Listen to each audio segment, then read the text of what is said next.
الشيطان الرجيم بسم الله الرحمن الرحيم ألا إن أولياء الله لا خوف عليهم ولا هم يحزنون صدق الله العظيم إن الله وملائكته يصلون على النبي يا أيها الذين آمنوا صلوا عليه وسلموا تسليما محبت سے پڑھیے گا الصلاۃ والسلام علیک یا سیدی یا رسول اللہ حبیب اللہ الصلاۃ والسلام علیک یا سیدی یا رسول اللہ وعلی آلک واصحابک یا حبیب اللہ الصلاۃ والسلام علیک یا رحمۃ للعالمین وعلی آلک واصحابک یا خاتم النبیین یا شفیع المذنبین یا راحت العاشقین یا مراد المشتاقین یا شمس العارفین یا جدی حسن والحسین یا جدی حسن والحسین یا جدی حسن والحسین۔ سامعین محترم، جیسے کہ ماشاءاللہ سے آپ سب کو معلوم ہے کہ بڑی 11ویں شریف کا مہینہ ہے، ربیع الثانی کا مہینہ، حضور سیدنا شیخ عبدالقادر جیلانی غوث العظم پیران پیر دستگیر غوث الورا رضی اللہ تعالی عنہ کی نسبت سے مشہور ہے۔ پچھلے جمعرات کو ہم نے آپ کے جو پیدائش کے واقعات تھے وہ بیان کیے، آپ کے والدین کی ماشاءاللہ جو شانیں ہیں، جو کردار ہے اس کو بیان کیا۔ جو والدین ماشاءاللہ سے جب دیکھیں والدین صاحب کردار ہوں گے، اللہ اور اس کے رسول کے عاشق ہوں گے، عمل کرنے والوں میں سے ہوں گے، تو پھر اولاد بھی اتنی بلند مقام جو ہے وہ حاصل کر سکے گی۔ ہمارے عموماً یہاں پہ کہا جاتا ہے کہ یا چلو اسی نیک نہیں بنے ساری اولاد بن جائے، یا چلو ہم نماز نہیں پڑھتے، ہم قرآن نہیں پڑھتے تو ہماری اولاد پڑھ جائیں۔ آپ یقین کریں جب آپ خود پڑھنا شروع کر دیں گے تو آپ کی اولاد آٹومیٹکلی اس جگہ پر آ جائے گی۔ تو سب سے پہلے ضرورت اس بات کی ہے کہ ماں باپ اگر اس کے حلال کماتے ہوں گے، کھلاتے ہوں گے اپنے بچوں کو، گھر میں قرآن و حدیث کا درس ہوتا ہوگا، تو پھر کیا ہوگا، تو آگے اولادوں کو پھر ہمیں کہیں لے کے جانا نہیں پڑے گا کہ پیر صاحب دعا کر دیں، کوئی تعویذ دے دیں، میرا بچہ جو ہے وہ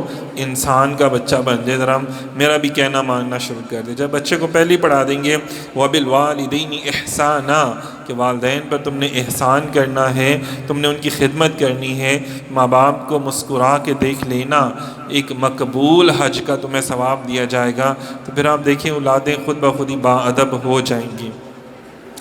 باہر کیف دیکھیں کہ با ادب ماں باپ کا جو بیٹا ہے وہ بھی کتنا با ادب ہے۔ ہم حضور غوث اعظم سرکار رحمۃ اللہ علیہ کے کردار کو تھوڑا سا آج بیان کریں گے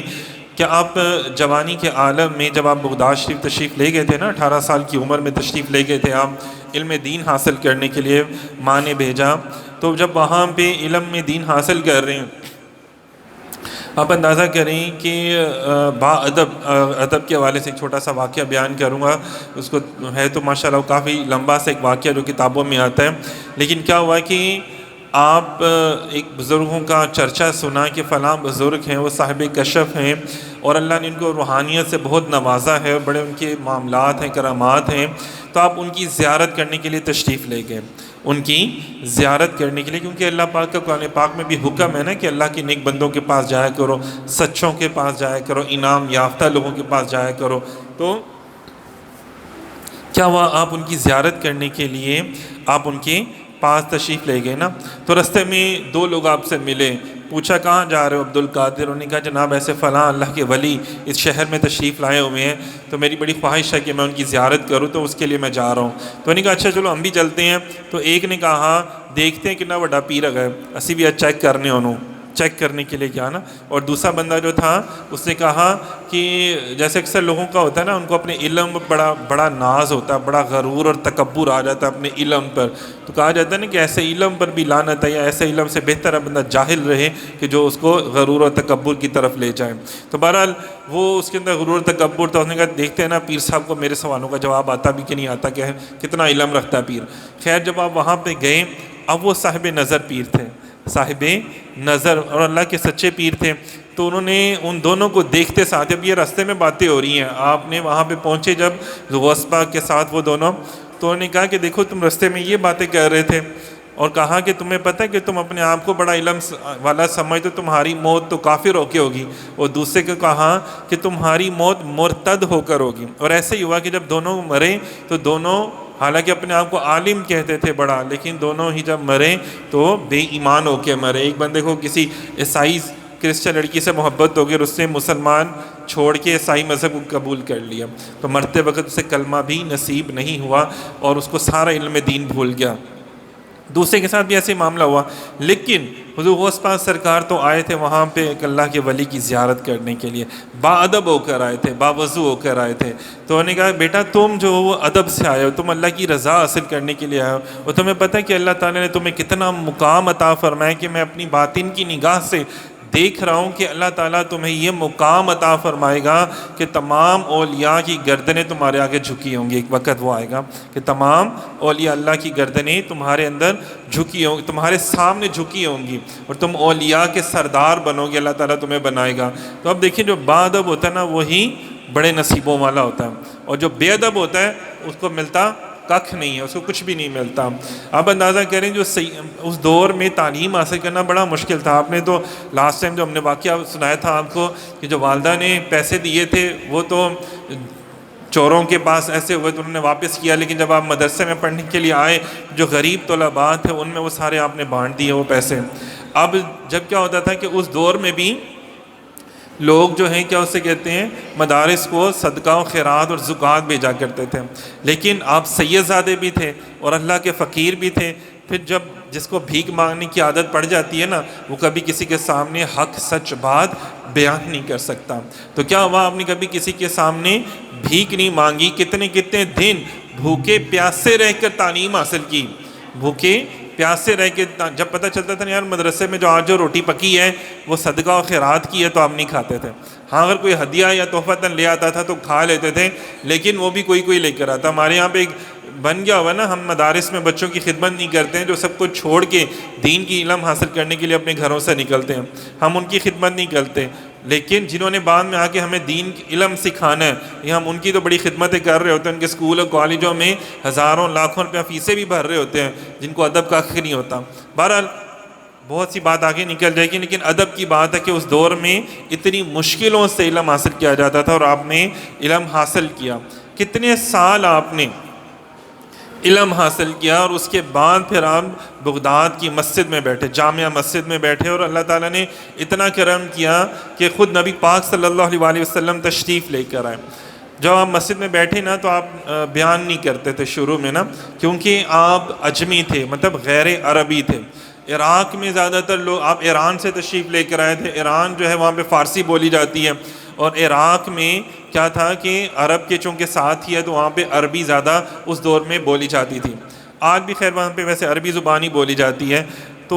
آپ کو یہ تھا کہ یار میں نے ٹھیک ہے اتنا علم تو حاصل کر لیا، لیکن یہ تو عربی زبان بولنے والے ہیں تو زیادہ بہتر طریقے سے جانتے ہیں اس زبان کو، تو میں اس میں کیسے ان کو بیان کروں. تو نبی کریم علیہ الصلوۃ والسلام تشریف لے کر آئے اور آپ نے فرمایا کہ عبد القادر تم بیان کیوں نہیں کرتے، تمہیں اللہ نے اتنا علم عطا فرمایا، تم نے حاصل کیا یہ سب کچھ. تو میں نے عرض کیا یا رسول اللہ میں تو ایک اجمی ہوں اور یہ لوگ عربی ہیں اور مجھے تو زبان کا بھی نہیں آتا اور یہ سارے معاملات اور فصاحت و بلاغت. تو نبی کریم علیہ الصلوۃ والسلام نے فرمایا کہ اپنا منہ کھولو. جب انہوں نے اپنا منہ کھولا حضور علیہ الصلوۃ والسلام نے اپنا لعاب دہن ان کے منہ میں ڈالا 7 مرتبہ، اور اس کے بعد پھر حضرت مولا علی شیر خدا رضی اللہ تعالیٰ عنہ تشریف لے کر آئے. انہوں نے 6 مرتبہ اپنے لعاب دہن، مطلب جو لعاب دہن مینس کہ اپنے منہ سے جو لعاب تھا وہ عطا فرمایا، اور وہ لعاب بیسیکلی علم نور عطا فرما رہے تھے روحانی انداز میں. 6 مرتبہ انہوں نے کیا. اب اندازہ کریں یہ کام سارا یہ جو معاملات ہیں یہ مراقبے میں ہو رہے ہیں، روحانیت کے عالم میں ہو رہے ہیں. اب انہوں نے 6 مرتبہ اپنا لعاب عطا فرمایا. تو انہوں نے کہا کہ آپ نے نبی پاک صلی اللہ علیہ وسلم نے تو مجھے 7 مرتبہ عطا فرمایا اور آپ نے 6 مرتبہ. تو انہوں نے کہا میں نے اپنے آقا کی ادب سے، نسبت سے اور ادب سے، حیا کی وجہ سے میں نے 1 مرتبہ کم عطا فرمایا تمہیں. کہ سرکار ایسے تو پھر ایکول برابری ہو جاتی ہے نا، حضور کی برابری تو ہم کر نہیں سکتے. تو اب اندازہ کریں مولا علی شیر خدا جیسی ہستی کہہ رہے ہیں کہ میں سرکار کی برابری نہیں کر سکتا. تو آج کیسے لوگ ہیں جو مولا علی پاک کو پتہ نہیں کیا کیا بنا لیتے ہیں، حالانکہ وہ تو اللہ کے ولی ہیں اور با ادب ولی ہیں. اور دیکھیں اس جگہ پر بھی آ کر انہوں نے حضور سیدنا شیخ عبد القادر جیلانی رحمۃ اللہ علیہ کو ادب سکھایا۔ تو دیکھیں حضور شیخ عبد القادر جیلانی پیران پیر کتنی بڑی ہستی ہیں، آج بڑے بڑے پیر آتے ہیں لیکن قرآن سے کتنا دور ہوتے ہیں۔ بڑے بڑے ایسے لوگ ہیں آج ہمارے یہاں پر پیری فقیری سمجھ لیا گیا ہے، بس 2-4 وظیفے آ جائیں، 2-4 جن قید ہو جائیں اور بس یہ پیری فقیری ہے۔ حضور سیدنا شیخ عبد القادر جیلانی رحمۃ اللہ علیہ نے اس دور میں جتنے علوم تھے اور جو بڑے اور قابل اساتذہ کرام تھے ان سب سے آپ نے علم دین حاصل کیا۔ اس کے بعد پھر آپ کو اپنے آپ کے ہی استاد محترم نے آپ کی جامع مسجد میں ڈیوٹی لگائی، اور پھر ایک جب حضور علیہ الصلوۃ والسلام نے نوازا تو پر اندازہ کریں کہ پہلے 4-5 لوگ تھے، پھر 15-20 لوگ ہوئے، پھر 100، پھر سینکڑوں لوگ، پھر یہاں تک کہ شہر سے باہر بڑی جگہ خریدنی پڑی اور وہاں پہ پھر 70 ہزار لوگ آپ کے مجمع میں بیٹھے ہوتے تھے۔ 400 لوگ وہ ہوتے تھے جو صرف آپ کی باتوں کو لکھ رہے ہوتے تھے، 400 لوگ صرف وہ ہوتے تھے جو آپ کی باتوں کو لکھ رہے ہوتے تھے۔ ایک بہت بڑے عالم اپنے وقت کے نجم الدین کبریٰ رحمۃ اللہ علیہ، اسی طرح کچھ کتابوں میں اور نام بھی آتا ہے، تو ان کے ایک شاگرد تھے ان کے جو کہ حضور غوث پاک سرکار کی مجلس میں بھی جا کے بیٹھا کرتے تھے۔ انہوں نے کہا استاد جی ایک بڑے پیارے بزرگ ہیں، بڑی پیارا قرآن پاک بیان فرماتے ہیں، تفسیر بیان کرتے ہیں، تو چلیں آپ میرے ساتھ چلیں سننے کے لیے۔ تو انہوں نے کہا یار دیکھو میں بھی تو قرآن پاک پڑھاتا ہوں، میں بھی تو تفسیر پڑھاتا ہوں، تو وہ بھی تو وہی پڑھاتے ہوں گے، کیا چینج ہوگا؟ انہوں نے کہا نہیں استاد جی اب چلیں تو صحیح میرے ساتھ۔ وہ چلے گئے تو حضور غوث پاک سرکار کی مجلس کیسے ہوتی تھی، آج دیکھیں ہماری مجلسیں کیسے ہوتی ہیں اور اللہ کی ولیوں کی مجلس کیسے ہوتی ہے۔ ہم اپنے آپ کو قادری کہتے ہیں، قادری کی نسبت لگاتے ہیں، لیکن قرآن پاک سے ہم کوسوں دور ہیں۔ لیکن قادری جن کی نسبت ہے حضور سیدنا شیخ عبد القادر جیلانی، تو ان کی محفل کا آغاز قرآن پاک کی تلاوت سے کیا جاتا تھا، آیت پڑھی جاتی تھی، پھر اس کے بعد آپ اس کا ترجمہ بیان کرتے تھے اور اس کی تفسیر بیان کرتے تھے۔ تو انہوں نے پوچھا کہ استاد جی آپ نے پڑھی؟ انہوں نے کہا ہاں یار یہ تو میں روزانہ ہی پڑھاتا ہوں یہ تفسیر، دوسری تیسری ہاں یار یہ بھی میں نے پڑھی ہے، 10 تفسیریں پڑھ لیں۔ جب 11ویں حضور نے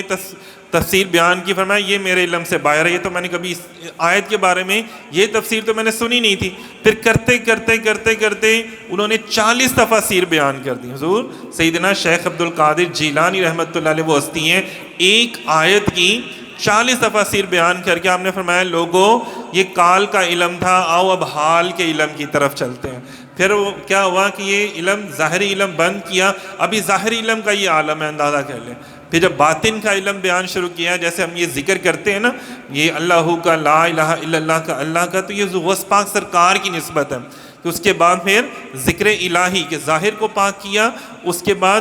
وَيُزَكِّيهِمْ کہ باطن کو پاک کرنا۔ پھر باطن کو کیسے پاک کرتے ہیں؟ اللہ کے ذکر سے، اور پھر وہ اللہ کے ذکر سے پاک کرتے تھے کہ آپ کی محفل میں کتنے لوگ جو تھے وہ استغفار کرتے تھے، کتنے لوگ جو تھے وہ روزانہ آپ کی محفل میں کلمہ اسلام پڑھتے تھے، کتنے لوگوں کو اللہ تعالیٰ نے یہ رتبہ عطا فرمایا۔ سامعین